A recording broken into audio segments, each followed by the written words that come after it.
Há 3 anos e tal atrás já era meu desejo dar Romanos, mas entretanto em oração percebi que deveria passar primeiro por Marcos, depois por Malaquias e agora finalmente vamos a Romanos, porque nós simplesmente, eu não escolho os livros só porque eu gosto, só porque me apetece, mas realmente procurar aquilo realmente que é o melhor para a Igreja no tempo que a Igreja está a viver, ok? Então, Romanos, capítulo 1.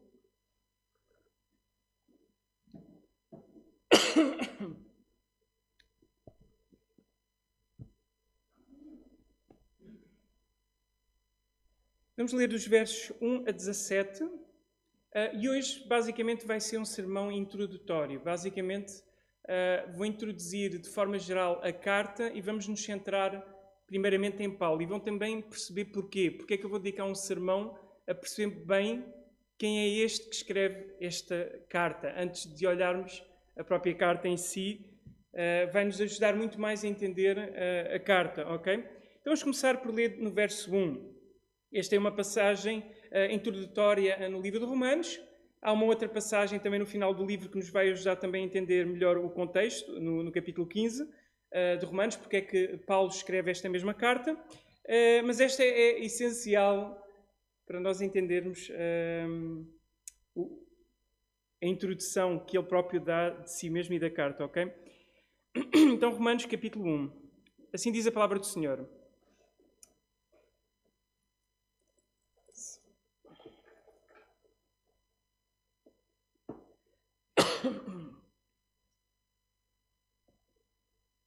Paulo, servo de Jesus Cristo, chamado para ser apóstolo, separado para o Evangelho de Deus, que ele antes havia prometido pelos seus profetas nas Santas Escrituras, acerca de seu filho que humanamente nasceu da descendência de David. E com poder foi declarado Filho de Deus segundo o Espírito de Santidade pela ressurreição dentre os mortos. Jesus Cristo, nosso Senhor. Por meio dele recebemos graça e apostolado, por causa do seu nome, a fim de conduzir todos os gentios para a obediência da fé, entre os quais também sois chamados para ser de Jesus Cristo. A todos os que estáis em Roma, amados de Deus, chamados para serdes santos, graça e paz da parte de Deus, nosso Pai, e do Senhor Jesus Cristo. Em primeiro lugar, dou graças a Deus, por intermédio de Jesus Cristo, por todos vós, pois a vossa fé é anunciada em todo o mundo. Porque Deus, a quem sirvo em espírito no Evangelho de seu Filho, é minha testemunha de como sempre vos menciono, pedindo constantemente em minhas orações que agora, de algum modo, pela vontade de Deus, haja boa ocasião para visitar-vos. Porque desejo muito ver-vos, para partilhar convosco algum dom espiritual, a fim de que sejais fortalecidos. Isto é, para que conjuntamente convosco eu seja encorajado pela fé mútua, vossa e minha. E irmãos, não quero que ignoreis que muitas vezes planeei visitar-vos, mas até agora tenho sido impedido, para conseguir algum fruto entre vós, como também dentre os demais gentios. Sou devedor tanto a gregos como a bárbaros, tanto a sábios como a ignorantes, de modo que, no que depender de mim, estou pronto para anunciar o Evangelho também a vós que estáis em Roma. Porque não me envergonho do poder do Evangelho. Porque não me envergonho do Evangelho, pois é o poder de Deus para a salvação de todo aquele que crê, primeiro do judeu e também do grego. Pois a justiça de Deus se revela no Evangelho de fé em fé. Como está escrito, o justo viverá pela fé. Eu pedi que um irmão ou irmã nos dirija em oração.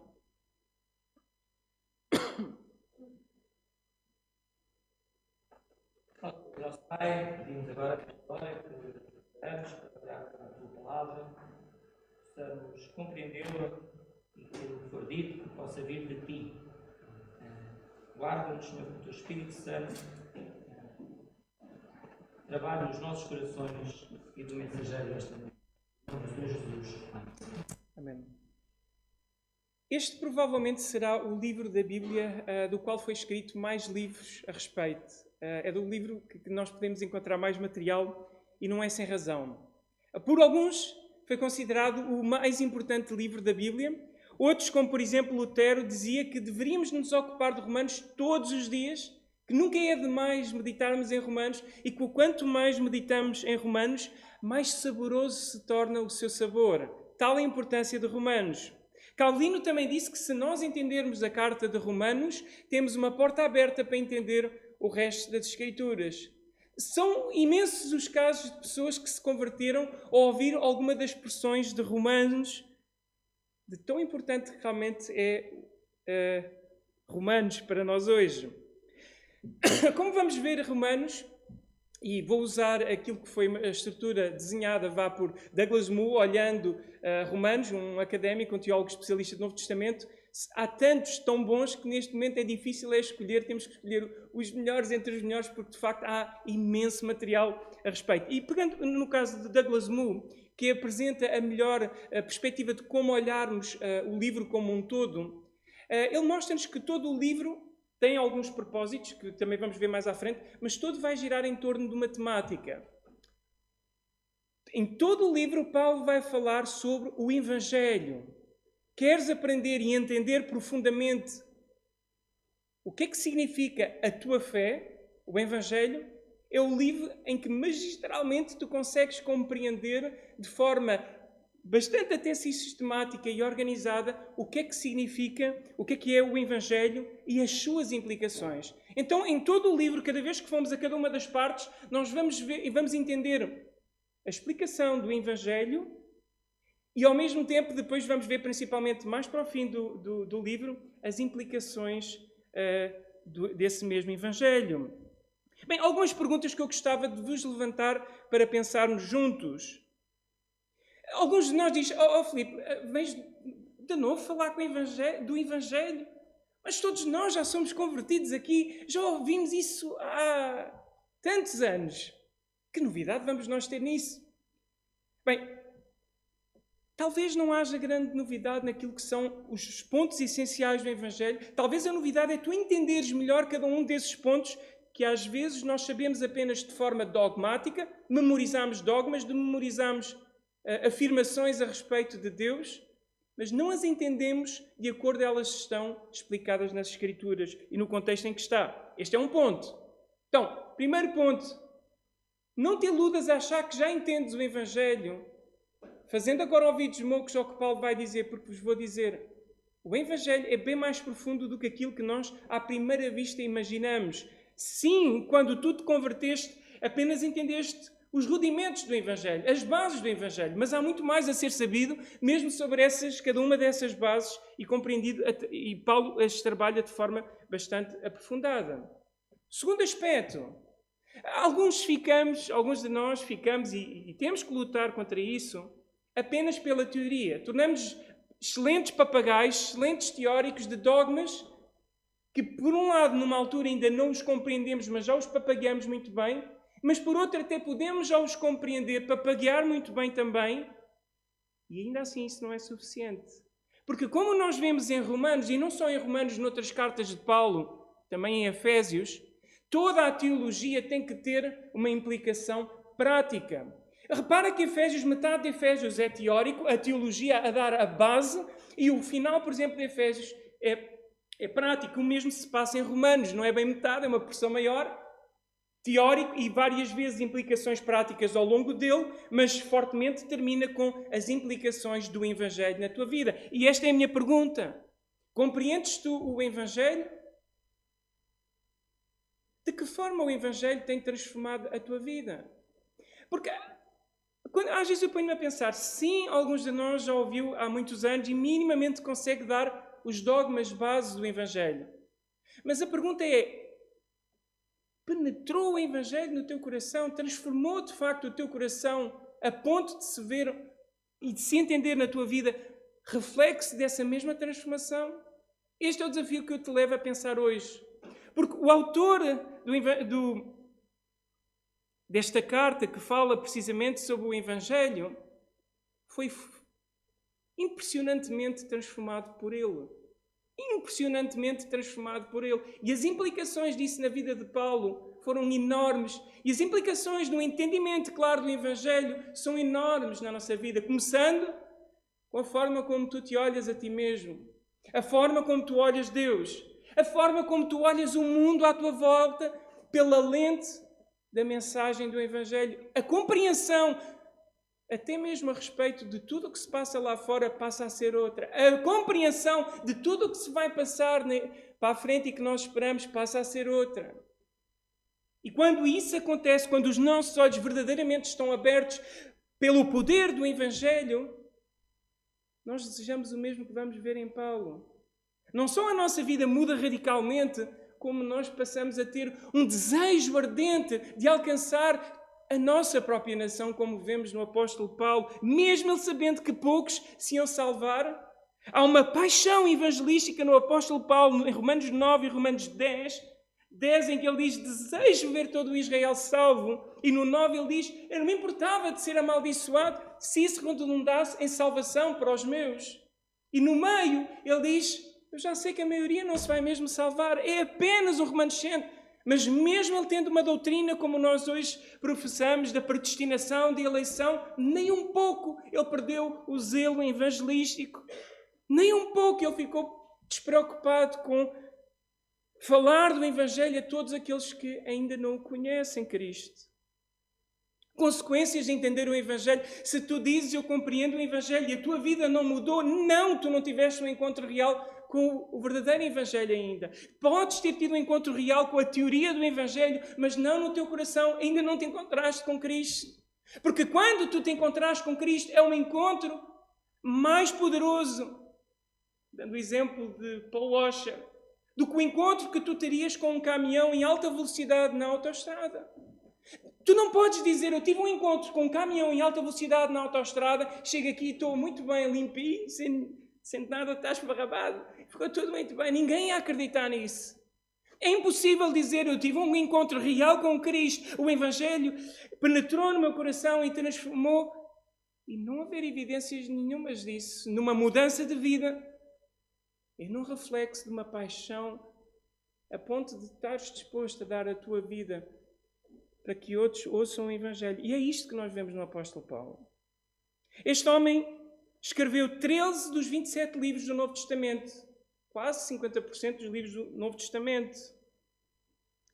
28% das palavras do Novo Testamento são do apóstolo Paulo. Metade dos livros quase. E quase 30% das palavras que estão escritas. E a pergunta que deveríamos de colocar a esta altura é, quem é este que nem sequer era dos 12 e escreveu mais do que qualquer um dos outros 12? Onde é que está a legitimidade dele? Aí convido-te a estar connosco na escola dominical em que estamos a dar Atos. Atos, entre outros propósitos, um deles serve para atestar a autoridade do apóstolo Paulo, que fez os mesmos sinais que Pedro fez, que por sua vez fez os mesmos sinais que Jesus fez. E vai haver um paralelo entre Jesus, Pedro e Paulo, e atestando precisamente este chamado do Senhor Jesus Cristo ao apóstolo Paulo. Então não é coisa pequena. E é sobre ele que eu vos quero falar um pouco hoje. Porque esta carta em particular tem tudo muito a ver com o apóstolo Paulo, devido à realidade do apóstolo Paulo. Bem, a esta altura em que Paulo escreve Romanos, o cristianismo está em grande expansão por todo o Império Romano. O Império Romano é o maior império do mundo naquele tempo, a maior máquina mais poderosa de guerra que havia naquele tempo. E os cristãos estão a se espalhar rapidamente por todo o Império Romano. Inclusivamente já chegaram cristãos a Roma, e muitos. Bem, o autor, o próprio livro, o declara como sendo... Brenda, tens papel, se achas? O próprio autor é declarado como o apóstolo Paulo, e vamos conversar um pouco mais sobre ele agora mais à frente. Os destinatários, maioritariamente se supõe que são gentios, até pelo início da própria carta nós podemos perceber isso, mas não apenas gentios, mas também judeus, como vamos ver mais à frente. Alguns gentios que provavelmente, em alguma altura do tempo, tinham sido convertidos ao judaísmo e agora se converteram ao cristianismo, ok? E alguns gentios que diretamente ouviram sobre o Evangelho com aqueles que tinham vindo de Jerusalém e então agora estavam a pregar e também se tinham convertido. Nós sabemos que no ano 49, entre 49 e 50, o imperador Cláudio excluiu ou baniu todos os judeus de Roma. Tu encontras isso em Atos 18, 2. Obrigado.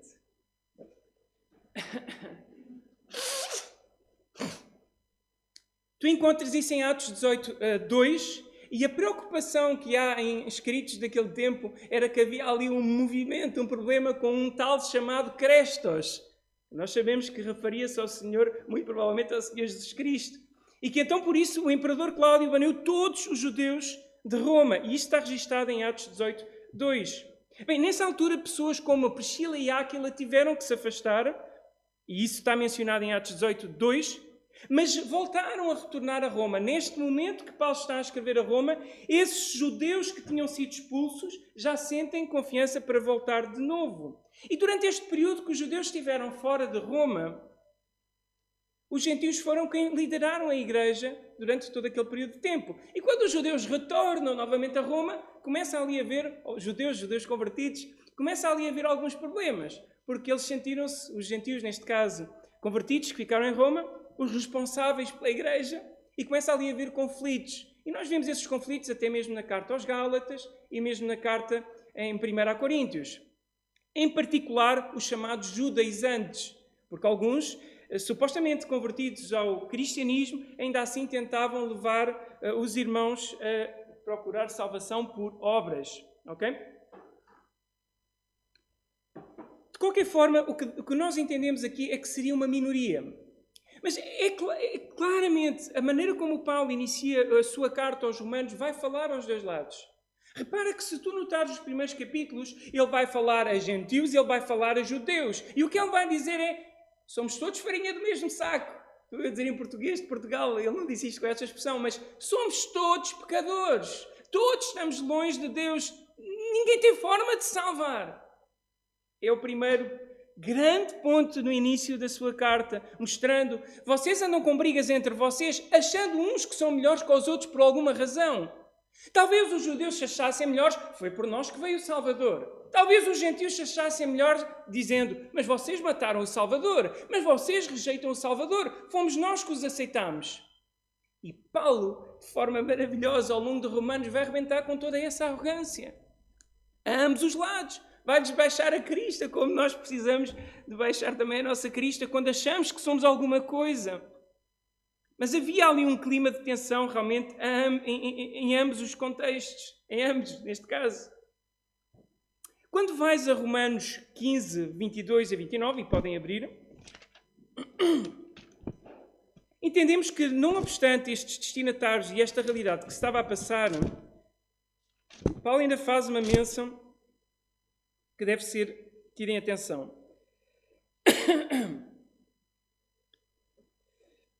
Do 22 a 29, e para não nos alongarmos, podem apenas confirmar, era desejo de Paulo, terminando a sua viagem missionária, neste caso na Ásia, levar uma coleta a Jerusalém, vês isso no capítulo 15, verso 25, feita entre as igrejas da Macedónia e Acaia.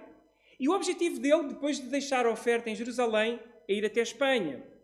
E neste caminho de Jerusalém a Espanha, é a intenção de Paulo, segundo o verso 24, passar em Roma. Por um lado, é desejo dele, expresso, por exemplo, é desejo dele desfrutar da comunhão com os irmãos, e isto vemos logo no primeiro capítulo, versos 11 e 15, resolver ou ajudar também antecipadamente a lidar com estes conflitos que haviam entre eles, porque é expresso desejo dele, ao passar por Roma, obter apoio, suporte para o que ele vai fazer a Espanha. A ver se eu torno isto simples. Ele vai levar as ofertas a Jerusalém, o objetivo dele é ir à Espanha. Mas ele precisa de suporte para conseguir chegar à Espanha. E esse suporte está expresso no capítulo 14, verso 24. Eu farei quando for a Espanha, pois espero ver-vos de passagem e ser encaminhado por vós para lá. depois de experimentar um pouco da vossa companhia, ser encaminhado por vós. Dá a impressão aqui que Paulo esperaria algum suporte, algum apoio. Não sei se financeiro, não sei se de pessoas com ele, mas certamente Paulo esperava, e aliás, nós vemos em Paulo constantemente, era um homem que não andava sozinho no seu ministério, está sempre repleto de pessoas, e no final deste livro ele menciona várias pessoas com quem tem trabalhado com ele, e ele então via esta passagem como um trampolim para poder passar para a Espanha. Só que há um problema nesta igreja.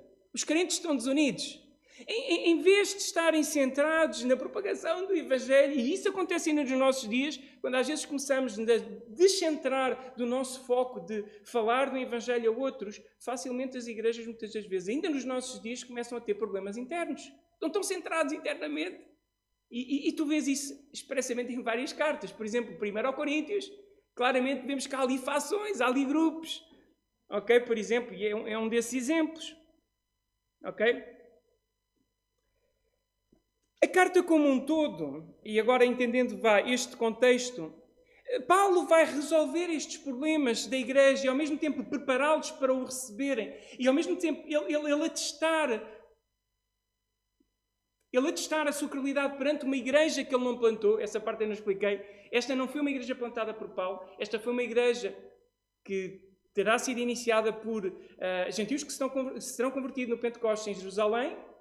Alguns judeus que também tenham ido para Roma, mas não foi Paulo. E Paulo aqui, por um lado, quer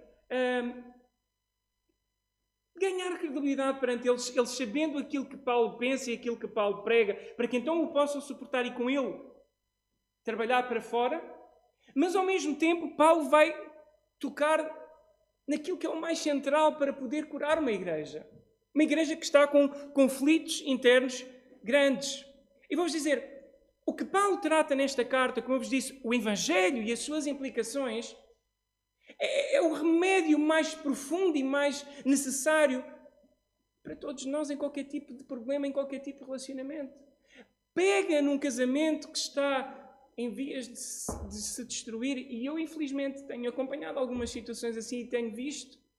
E aquilo que fica claro para mim, e certamente para muitos que acompanham casos assim, é que o primeiro passo é ler aquele casamento à luz da mensagem do Evangelho e compreender onde é que eles não estão a compreender o Evangelho. Ou porque um não é convertido, ou porque os dois não são convertidos. Mas sempre o grande remédio, o primeiro remédio a tratar, mesmo com um casamento que está em vias de se extinguir, é o Evangelho. O primeiro remédio e o remédio mais importante para igrejas com dificuldades e com lutas não é como alguns, eu já ouvi ensinarem e pregarem, vamos fazer ativismo, vamos criar atividades de mais não sei quantos trabalhos para supostamente ficarmos unidos. Nós somos unidos apenas por uma coisa.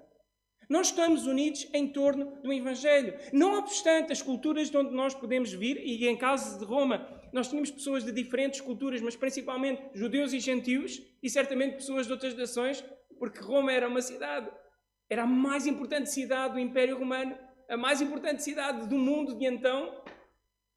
Mas nesse mesmo contexto, essas mesmas pessoas podiam encontrar uma união no mesmo Evangelho.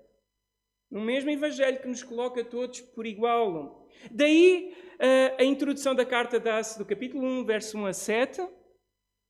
Depois então ele vai tratar, ele dá a introdução da carta, depois ele vai tratar do âmago do Evangelho, justificação pela fé. Alguns acham que justificação pela fé é o grande tema da carta. Não é o grande tema, é um dos grandes temas que explicam o Evangelho, mas o grande tema é o Evangelho, e para entenderes o Evangelho, tu vais ter que entender, e ele fala disso claramente, todos são pecadores, e todos precisam de ser justificados única e exclusivamente por meio da fé, não por obras. Capítulo 1, versos 18 a capítulo 4, verso 25. Ele depois vai abordar a garantia providenciada pelo Evangelho. O que é que o Evangelho te traz? Qual é a garantia? Esperança de salvação, do capítulo 5 ao capítulo 8. Depois, respondendo aos problemas que eles estariam a levantar, então porquê é que os judeus não se converteram? Ele vai dedicar o capítulo 9 ao capítulo 11, em que ele vai fazer uma defesa do Evangelho, tratando o problema de Israel. Porquê é que Israel não se converteu? E este, para nós que nos identificamos com a chamada teologia reformada, é um dos grandes, poderosos pilares, porque não é coisa pequena, são capítulos inteiros a falar sobre a temática, não dá para fugir a eles.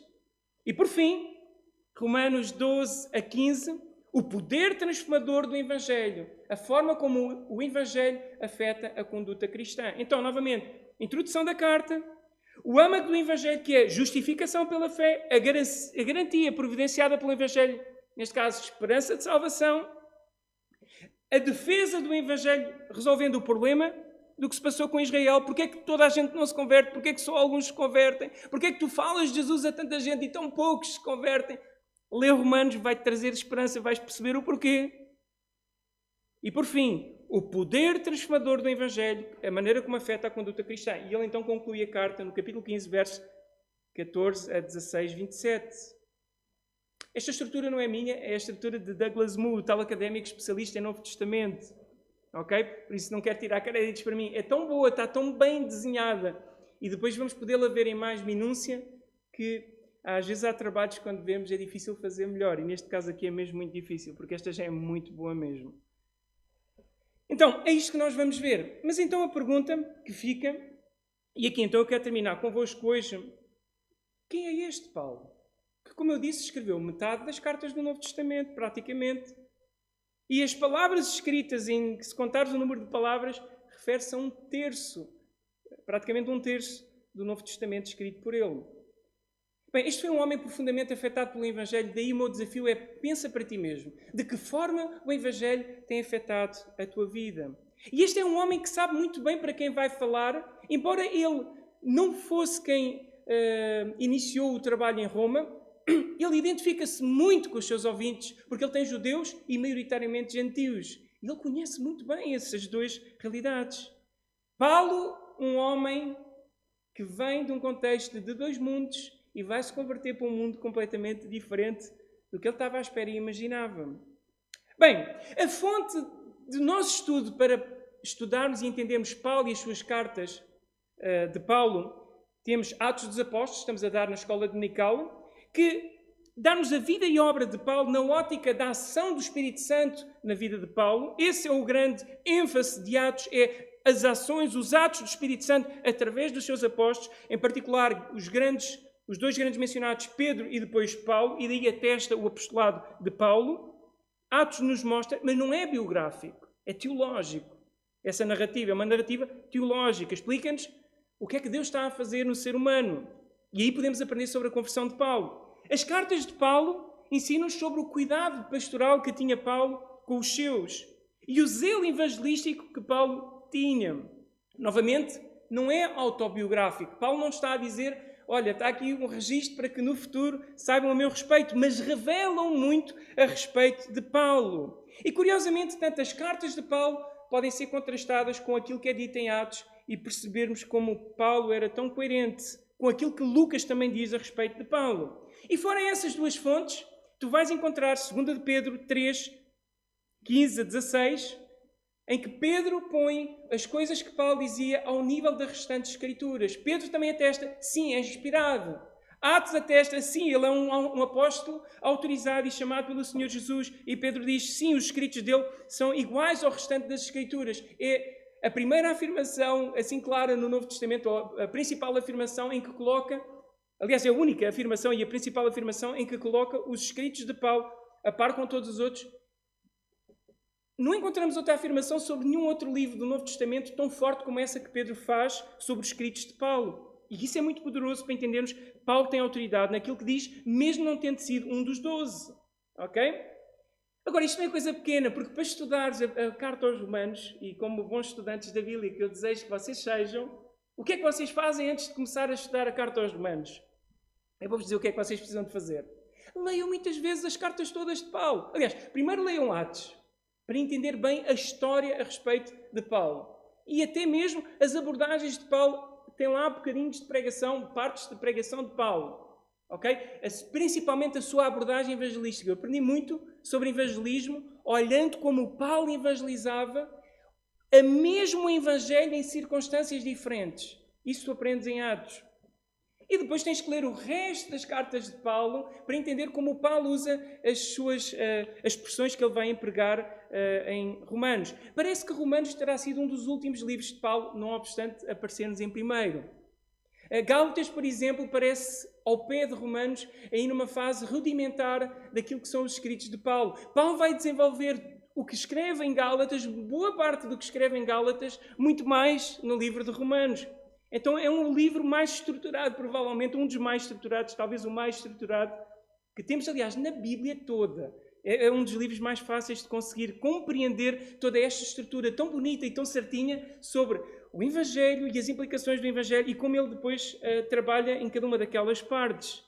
Novamente, examina a tua vida por uns momentos. Se não há essa paixão evangelística por ti, se tu ainda não consegues explicar o Evangelho, se sentes dificuldade, agarra, devora Romanos, porque o Romanos vai-te explicar melhor do que ninguém o Evangelho que nós deveríamos de falar a terceiros. Devora, devora. E depois queres ver exemplos de como Paulo aplica isso que ensina em Romanos na prática? Vai a Atos, vê como é que Paulo abordava as pessoas. Foi assim que eu tenho aprendido e assim também vos quero transmitir a seu tempo em algumas formações pessoal, que vou dar mais pessoalmente convosco. O que é que eu aprendi com o apóstolo Paulo? O que é que eu aprendi com as Escrituras de como expor o Evangelho no dia-a-dia a pessoas diferentes? Tanto expor o Evangelho àqueles que acham que já conhecem o Evangelho, como expor o Evangelho àqueles que nunca ouviram falar sequer do Evangelho. E isso nós podemos aprender bastante com Paulo. Bem, as fontes, como eu disse, Atos dos Apóstolos, as cartas. E o que tu vês em ambos os lados, depois de trabalhares seriamente sobre isso, é que Paulo tem a sua base e a sua origem no mundo judaico. Ora, diz em Filipenses 3, 4 a 6, podem só escutar para não nos atrasarmos.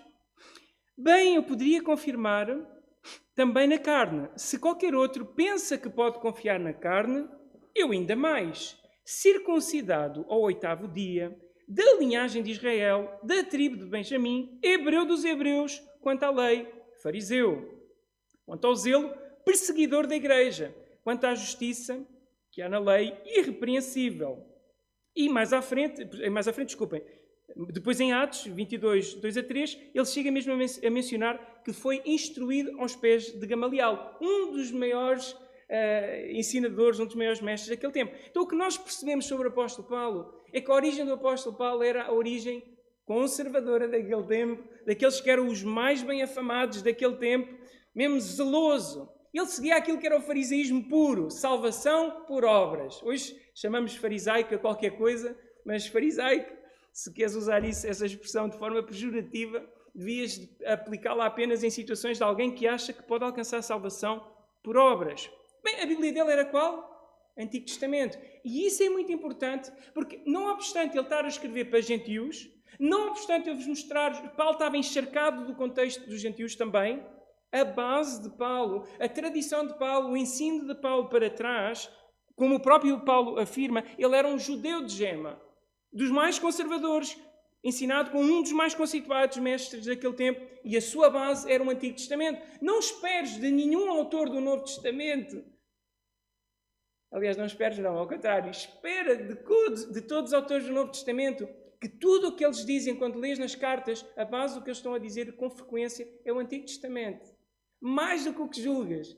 Eu, quanto mais tenho estudado o texto bíblico, mais eu vejo quantas e quantas citações estão a vir do Antigo Testamento e por às vezes não conhecemos o Antigo Testamento, não compreendemos o Novo. Por isso, aquela ideia errada que alguns dizem, lê só o Novo Testamento, porque se lês muito o Antigo Testamento ficas legalista. Primeiro, entendeste mal o Antigo Testamento. Segundo, precisas de entender o Antigo Testamento para entender o Novo. Ok? Porque Paulo, e em particular ao lermos Romanos, tu entendes melhor Romanos se conheceres o Antigo Testamento, ok? Paulo, como todos os judeus do seu tempo, tinham a esperança escatológica sobre o reino vindouro com o seu Messias. E Paulo também, como todos os do seu tempo, e nós vimos isso em Marcos, falharam a vinda do Messias.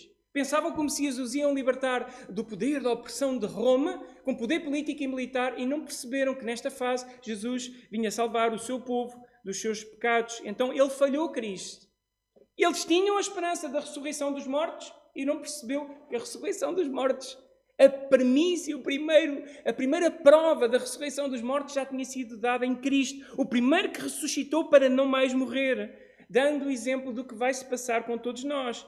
Paulo acreditava nisso, mas Paulo não percebia que estava a perseguir o próprio Messias, o próprio reino e a própria ressurreição dos mortos que ele acreditava. E ele estava seguro de que estava a fazer a vontade de Deus. E é muito bonito perceber isto. Um judeu de gema a perseguir o próprio povo de Deus sem se aperceber. Bem, também era do mundo greco-romano, como tu vês em Atos 22, 2 a 3, em que diz: quando ouviram que lhe falava em língua hebraica, guardaram ainda maior silêncio. E continuou: eu sou judeu. Reparem como ele sempre dá tanta importância à origem dele, precisamente até quando está a falar, em particular neste caso, quando está a falar para judeus, para atestar precisamente a sua autoridade. Nasci em Tarso de Sicília. Não obstante ser judeu, ele nasceu num país gentio. Mas criei-me nesta cidade e aqui fui instruído aos pés de Gamaliel, o tal mestre conhecido daquele tempo, segundo a exatidão da lei de nossos antepassados, sendo zeloso para com Deus, assim como todos vós o sois no dia de hoje. Então, origens judaicas, mas nasceu num contexto gentílico. E olhem o que é que vem mais à frente neste mesmo capítulo, versos 27 a 29, do capítulo 22. Vindo o comandante, perguntou a Paulo: diz-me, és tu romano? Porque eles ouviram o que Paulo disse. Se Paulo nasceu onde diz que nasceu, então é porque ele é romano. E Paulo respondeu. E ele disse: eu sou. Respondeu-lhe o comandante: a mim me custou grande soma de dinheiro este título de cidadão. Disse Paulo: pois, eu o tenho por direito de nascimento. Imediatamente se afastaram os que estavam ali para o inquirir. Imediatamente se afastaram os que estavam ali para o inquirir com açoites. O próprio comandante sentiu-se receoso quando soube que Paulo era romano, porque o mandara amarrar. Paulo era cidadão romano em pleno direito de tudo aquilo que seriam os direitos de um cidadão romano, e eles tinham batido em Paulo, e eles não podiam ter feito aquilo sem passar primeiramente por um tribunal. Então, Paulo, tradição judaica, mas nasce em Tarso de Cilícia, uma cidade na Turquia, no contexto dos gentios.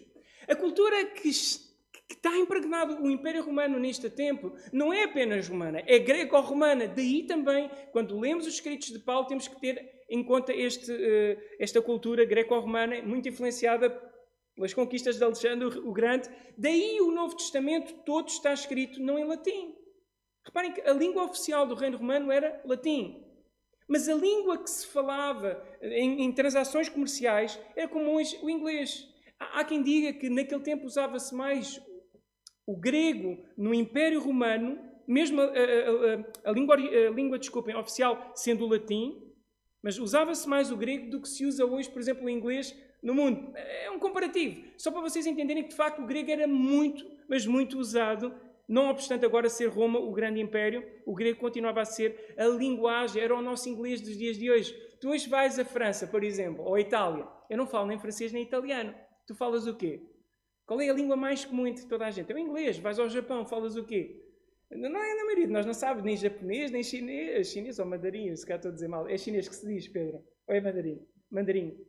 Chinês. Pode ser chinês, ok. Ninguém, meu marido, nós não sabemos, com exceção por acaso. Hoje temos aqui uma rara exceção que por acaso sabe chinês. Falas como? Falas inglês. Então é esse o contexto. E é nessa língua que é falada no mundo inteiro que Deus se revelou no primeiro século para que de facto o Evangelho chegasse a todos. Então o apóstolo Paulo é um homem proveniente de duas realidades.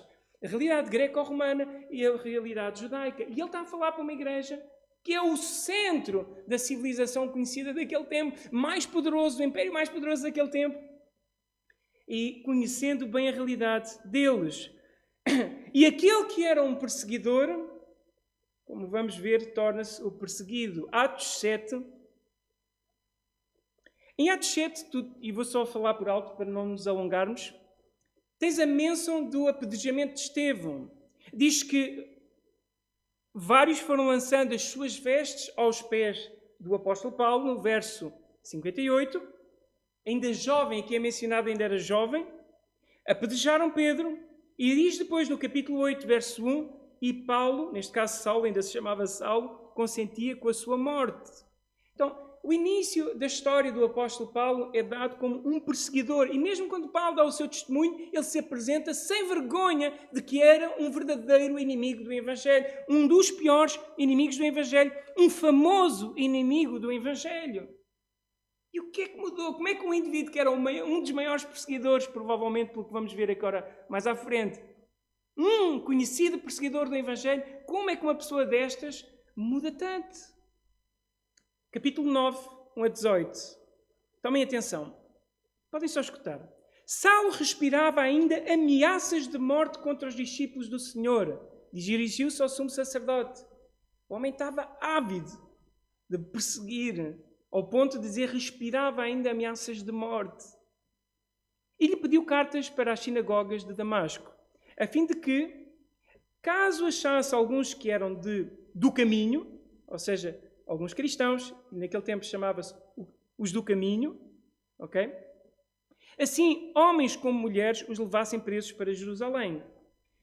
Seguindo ele estrada fora, ao aproximar-se de Damasco, subitamente uma luz do céu brilhou ao seu redor. E caindo por terra, ouviu uma voz que lhe dizia: Saulo, Saulo, por que me persegues? Ele perguntou: Quem és tu, Senhor? E a resposta foi: Eu sou Jesus, a quem tu persegues.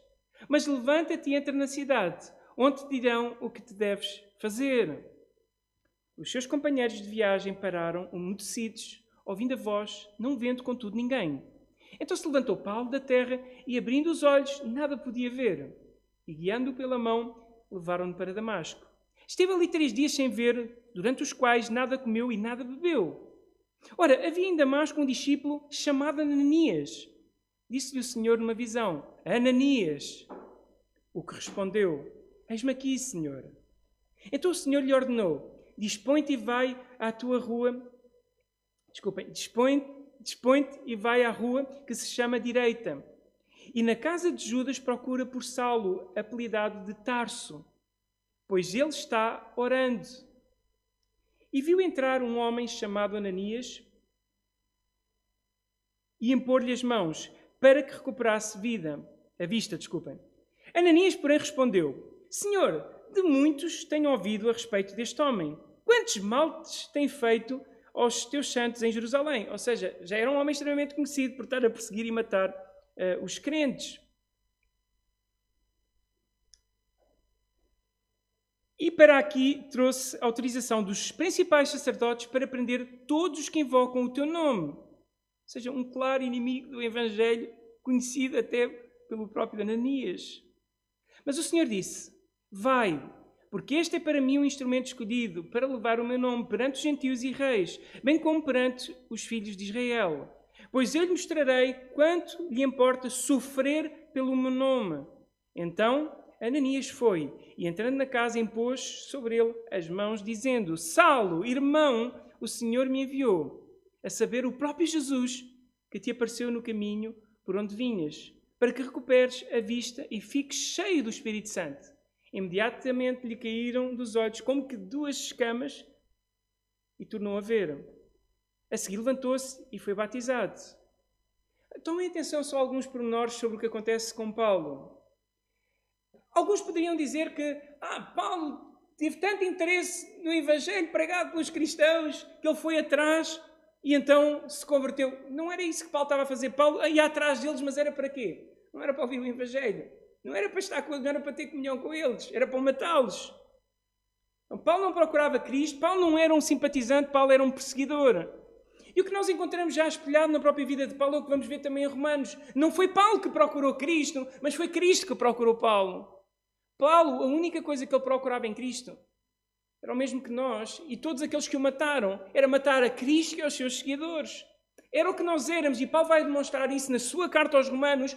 Todos estávamos na mesma condição de inimigos de Deus, de odiadores de Deus, de detestadores de Deus, se é que se pode dizer isto em bom português. E Paulo representa na sua própria vida, de forma bem clara, isto mesmo. E que Paulo vai explicar isso depois no Evangelho a Romanos. Reparem que Cristo, em momento algum, diz: Paulo, estás disposto a entregar a tua vida a mim? Paulo, queres mudar o teu coração? Paulo, queres aceitar no teu coração? É interessante que Jesus não pergunta, Jesus não pede autorização. Jesus chega, Ele é Senhor, Ele toma conta da casa porque é dele. Isto é o que vemos no apóstolo Paulo. E a pregação de Paulo aos Romanos vai mostrar esse mesmo poder, que a expressão no grego é a mesma usada para a mesma palavra que nós hoje conhecemos como dinamite. É um poder enorme, um poder enormíssimo para a salvação. Começando por rebentar a antiga vida de Paulo e transformando-o numa nova pessoa. E agora vejam como o perseguidor passa a ser perseguido. Atos 9, 19 a 25. E depois de ter-se alimentado, sentiu-se fortalecido. Então permaneceu em Damasco alguns dias com os discípulos.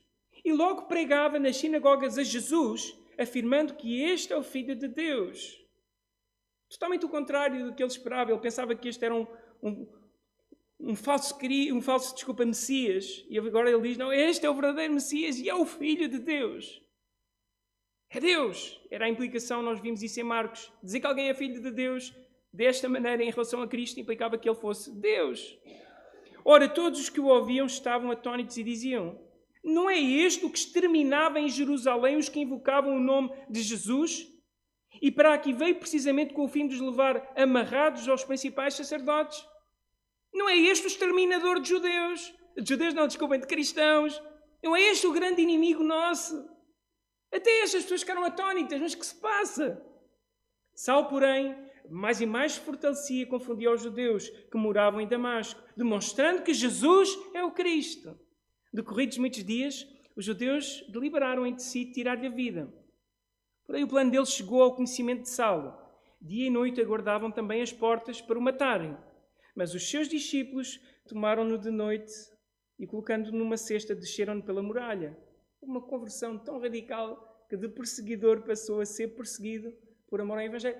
E não foi isto que Jesus tinha dito que iria acontecer e que podia acontecer. Quando ele disse, todo aquele que quiser seguir, negue-se a si mesmo, toma a sua cruz e siga-me. E que depois mais à frente diz que aquele que der a sua vida por amor a ele e ao Evangelho ganhá-la-ia, mas aquele que se agarrar à sua vida nesta presente a perdê-la-ia. E depois mais à frente ele diz, aqueles que se envergonharem de mim e das minhas palavras nesta presente geração adúltera, eu me envergonharei deles quando vier na glória do meu Pai. Bem, Paulo teve que pagar logo o preço desde o início. E de perseguidor passou a ser perseguido. Bem, coisas mudaram na forma de Paulo ver a realidade. Como ele olhava às Escrituras e a realidade em si. E vamos terminar com este último capítulo. Neste caso, Filipenses 3, 7 a 11. Olhem como Paulo, não obstante aquele passado tão brilhante em termos de percurso judaico, tão baseados em salvação pelas suas obras, por cumprir a lei, que era isso que eles acreditavam. Olhem o que é que vai acontecer com a perspectiva de Paulo após ser afetado pelo Evangelho e que fortemente também vai ser refletido em Romanos. Filipenses 3, 7 a 11. Mas o que para mim era lucro, isto considerei por perda por causa de Cristo. Sim, de veras considero tudo como perda, por causa da sublimidade do conhecimento de Jesus Cristo, meu Senhor, por amor do qual perdi todas as coisas e as considero como um refúgio para ganhar a Cristo e ser achado nele, não tendo justiça própria que procede da lei, senão a que é mediante a fé em Cristo, a justiça que procede de Deus, baseada na fé, para o conhecer e o poder da sua ressurreição e a comunhão dos seus sofrimentos, conformando-me com ele na sua morte, para que de algum modo alcançar a ressurreição de entre os mortos. Mudou radicalmente toda a sua perspectiva. Tudo aquilo que ele tinha aprendido e a forma errada com que estava a ver o Antigo Testamento mudou. Vê o cumprimento em Cristo, vê que a ressurreição dos mortos se cumpre primeiramente em Cristo e que é esse o poder que ressuscitou Cristo dos mortos, que também garante a nossa transformação, como vimos outras vezes já Paulo afirmar precisamente isso, várias vezes ele o afirma. E fica refletido aqui, ele que era perseguidor, agora o perseguido completamente transformado. E Paulo ao longo da carta vai falar dessas várias fases da própria luta dele. Tu Romanos 7, por exemplo, vais ver uma altura em que há aquela luta, aquilo que eu quero eu não faço, aquilo que eu faço eu não quero. Aquela luta enquanto tu ainda lutas sem a ação do Espírito de Deus, pelo teu poder, pela tua capacidade, apenas baseado nos teus méritos. Mas depois passas para o capítulo 8 e tu vais ver a ação do Espírito Santo na tua vida, a confiança em Deus e na ação do Espírito Santo para tu conseguires vencer aquelas lutas que tu não conseguias. E muito se vai refletir constantemente esta transição que o próprio Paulo experimentou na sua vida. Bem, este é Paulo, sobre o qual nós vamos ler a sua primeira carta aos Romanos. A sua vida tem muitos reflexos desta compreensão do Evangelho que ele nos vai explicar e nós vamos ver ao longo de vários meses. A minha pergunta, novamente, que eu vos volto a deixar e que coloquei no início: compreendes tu o Evangelho? Vamos ter alguns momentos de reflexão.